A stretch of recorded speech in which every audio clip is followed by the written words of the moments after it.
Yo, what is going on YouTube? My name is of course Catmanjoe and welcome back everybody to another brand new video on the channel, guys. Today we're going to be talking about the second Caves and Cliffs Minecraft 1.17 snapshot called the 20w46a that has just got released and everything that has been fixed / added within it. So like always, our news does begin on Twitter with Adrian, I believe he's Austrian, I always say his name wrong, I believe he is obviously Swedish, with him actually tweeting out by saying the snow is snowier than before. Snapshot 20w46a is now on its way to your launcher. Enjoy.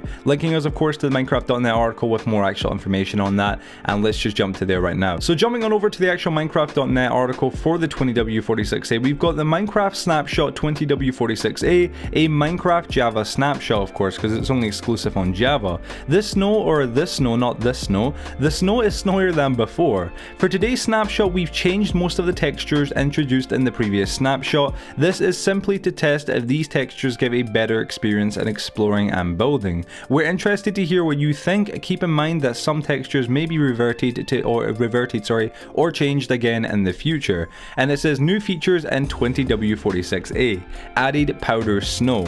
Now this is the newest big feature and there's a lot more information on this. So going on from that, it's got the Snowier Snow, or on top of it obviously the main part is powdered snow.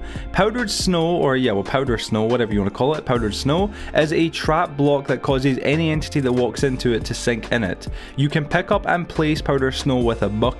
Wear leather boots to prevent yourself from sinking into powder snow blocks. Leave a cauldron outside in falling snow and it will fill with powder snow, which I think is a great addition on its own because it gives cauldrons a use, and additionally as well of course it gives leather boots or wearing them an actual use, which is pretty cool on its own. Now going on from that, another big thing that a lot of players will be incredibly amazed to hear about is the next part, which is freezing. Standing in powder snow will slowly freeze any entity or an entity. Once frozen, freeze damage is done every few seconds to the frozen entity. Every piece of leather armor worn causes an entity to freeze more slowly.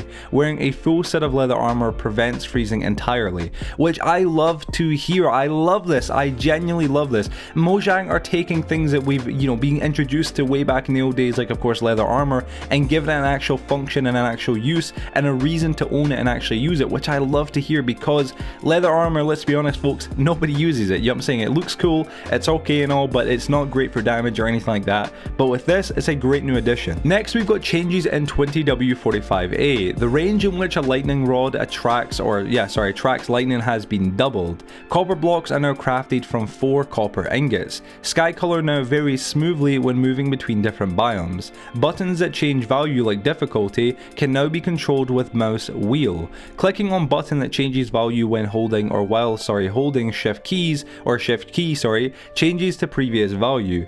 Debug world type can now be accessed while holding alt key was shift, that's what it was before. Moving on from that, we've got textures. Changed a number of textures for blocks and items introduced in the previous snapshot.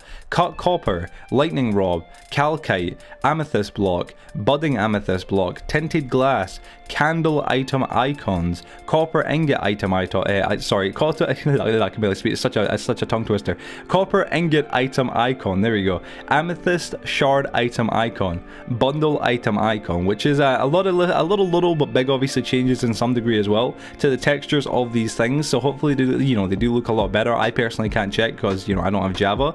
Obviously moving on from that as well though, we've got technical changes in 20w46a. Removed / replace item command, added / item command, added item modifiers which reuse loot table functions, syntax, I'm not too sure I meant to say it, my apologies, to describe item modification and / item command. Data pack version is now 7. Loot tables can now access scoreboard values by UUID, loot table values inside random number generators can now be nested. Default mode of structure block is now load. Data is now hidden but can be accessed by clicking mode when holding an alt key or when holding alt key. Next we've got item modifiers. The function part of loot tables can now be defined as separate data packs, resource and item underscore modifiers directory. Such files can contain a single function, i.e. JSON object, or as an array of functions, commands, and going from here. Now listen, normally I would read these things out guys, but as a lot of you already know, these things really aren't needed to get read out. So what I'm going to do right now guys is I'm going to put on the actual screenshots of exactly what it says next.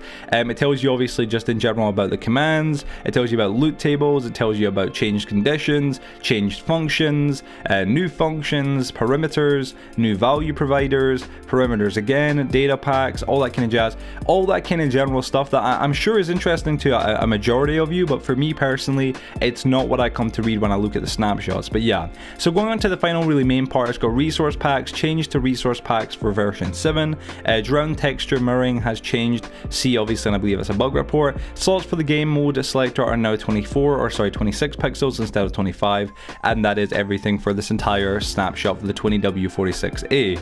Now again guys, there is a lot of also bug fixes as well. There was like legitimately dozens of bug fixes, not millions, but there was a good healthy amount, and that was everything for this entire snapshot, which was insane.